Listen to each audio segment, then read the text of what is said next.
Assalamualaikum warahmatullahi wabarakatuh dan selamat pagi kepada Dr. Syawal dan juga rakan-rakan sekalian.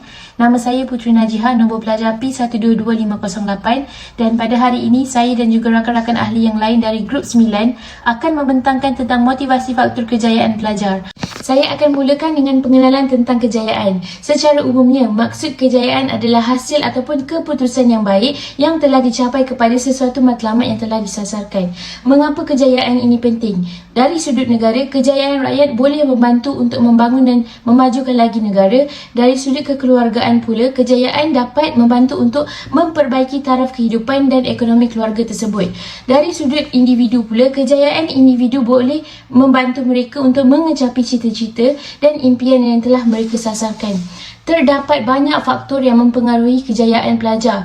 Yang pertama adalah tumpuan mereka di dalam kelas, dorongan keluarga, inisiatif sekolah. Namun, pada hari ini kami akan menekankan bagaimana motivasi boleh mempengaruhi kejayaan pelajar tersebut. Melalui motivasi, pelajar dapat menerapkan nilai-nilai agama dan moral dan membentuk sasiah diri yang baik, dan perkara ini mendorong kepada kejayaan pada diri mereka. Yang kedua, mereka juga dapat membuka pandangan dan minda mereka terhadap kepentingan kejayaan dalam kehidupan mereka.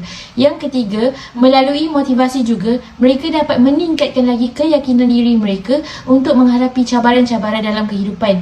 Yang keempat, mereka juga dapat meningkatkan kemahiran komunikasi dan juga kepimpinan dalam kehidupan mereka. Assalamualaikum warahmatullahi wabarakatuh dan salam sejahtera. Saya Siti Fairuz binti Muhammad Yusof. Saya akan menerangkan tentang konsep motivasi. Jadi perkataan asal motivasi berasal daripada bahasa Inggeris iaitu motivation, di mana perkataan asalnya adalah motif yang telah dipinjam daripada bahasa Melayu membawa maksud tujuan. Jadi motivasi merupakan rangsangan yang membangkitkan dan mengekalkan minat seseorang ke arah mencapai sesuatu matlamat ataupun tujuan. Jadi motivasi ini dianggap penting dalam mempengaruhi tingkah laku ataupun prestasi manusia. Salah satu faktor kejayaan adalah motivasi, di mana motivasi ini menjadi penggerak kepada kemahuan ataupun keinginan seseorang itu dalam mencapai sesuatu pencapaian. Dalam konsep motivasi, terdapat dua jenis motivasi iaitu intrinsik dan juga ekstrinsik. Jadi, motivasi intrinsik merupakan motivasi dalaman di mana motivasi ini berpunca daripada dalaman diri individu itu dalam melakukan sesuatu tanpa mengharapkan apa-apa ganjaran. Sebagai contoh, dia didorong oleh beberapa faktor seperti perasaan ingin tahu, perasaan untuk menyahut cabaran dan semangat diri, penghargaan dan kepuasan dalam diri. Jadi, motivasi ekstrinsik diwujud daripada faktor luaran yang merujuk kepada tingkah laku yang cenderung kepada sesuatu ganjaran. Sebagai contohnya, melakukan sesuatu aktiviti ataupun tugasan supaya dia mendapat ganjaran yang tertentu seperti wang ringgit, pengiktirafan, sijil dan sebagainya. Jadi itu sahaja daripada saya. Sekian, terima kasih. Assalamualaikum warahmatullahi wabarakatuh. Saya Nur Izzati binti Ismail, nombor matrik P124919. Saya akan membentangkan beberapa peranan penting guru dalam membantu pelajar meningkatkan motivasi terhadap pencapaian akademik mereka. Peranan pertama adalah dari segi matlamat pembelajaran, di mana kita tahu kemampuan pelajar adalah berbeza-beza. Jadi guru perlu kreatif dan memahami perbezaan tahap kemampuan pelajar dalam memberikan tugasan supaya setiap pelajar mampu memenuhi tugasan tersebut dan mencapai matlamat pembelajaran yang telah ditetapkan. Kedua adalah penglibatan pelajar, kepelbagaian strategi pengajaran dan interaksi dua hala yang baik di antara guru dan pelajar, menggalakkan penglibatan aktif pelajar dalam setiap aktiviti pengajaran dan pembelajaran. Yang ketiga adalah pembelajaran kooperatif dan kolaboratif. Kooperatif merupakan guru membahagikan pelajar kepada kumpulan kecil di mana mereka perlu melakukan aktiviti bersama-sama di dalam kumpulan kecil tersebut berdasarkan tugasan yang telah diberikan oleh guru.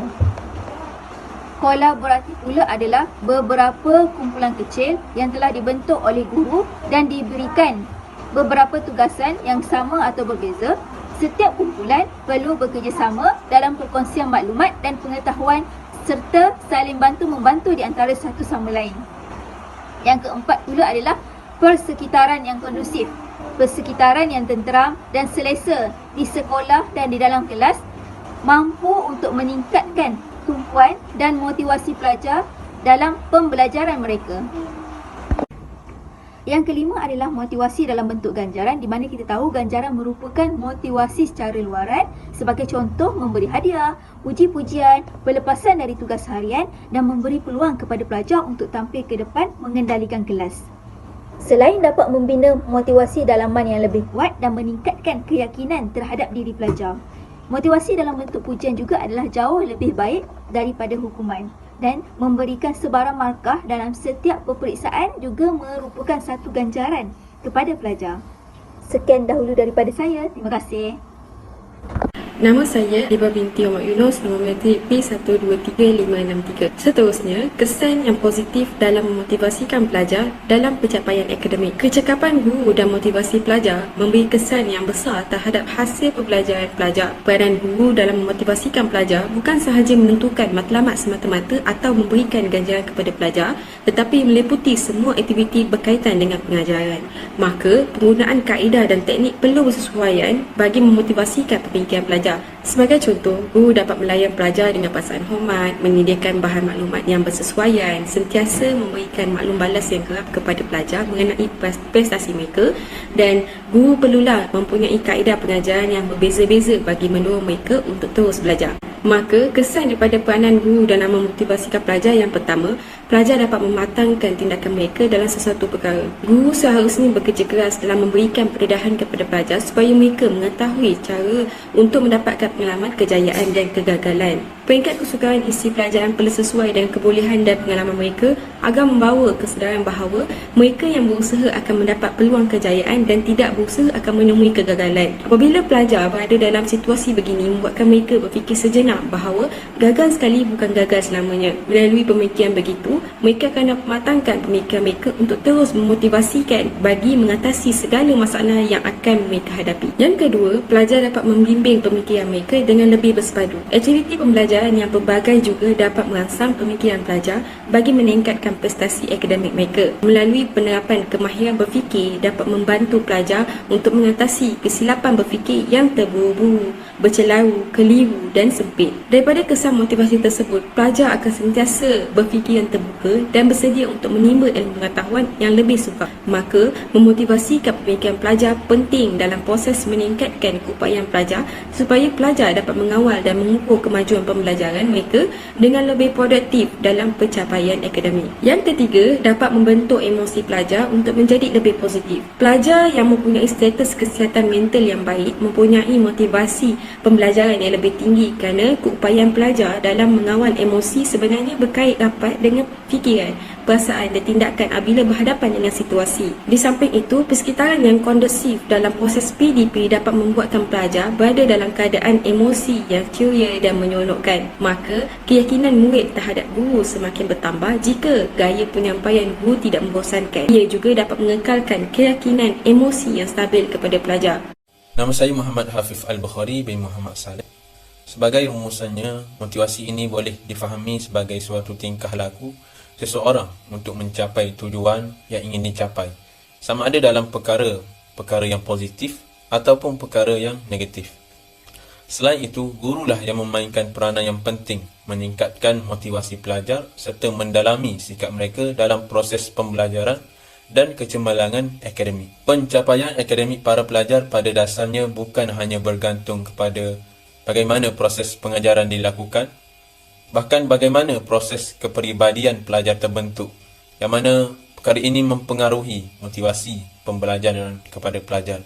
Di samping itu juga, peranan guru ini memotivasikan pelajar akan memberi kesan yang positif dalam pencapaian akademik.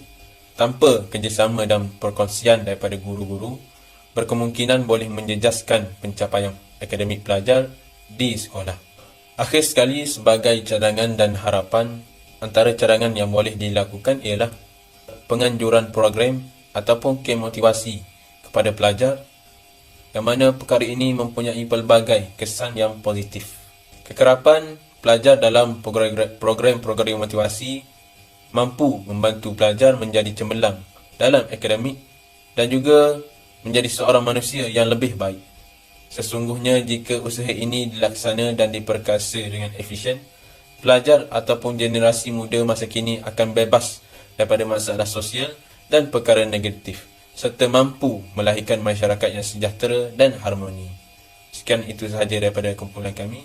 Assalamualaikum warahmatullahi wabarakatuh.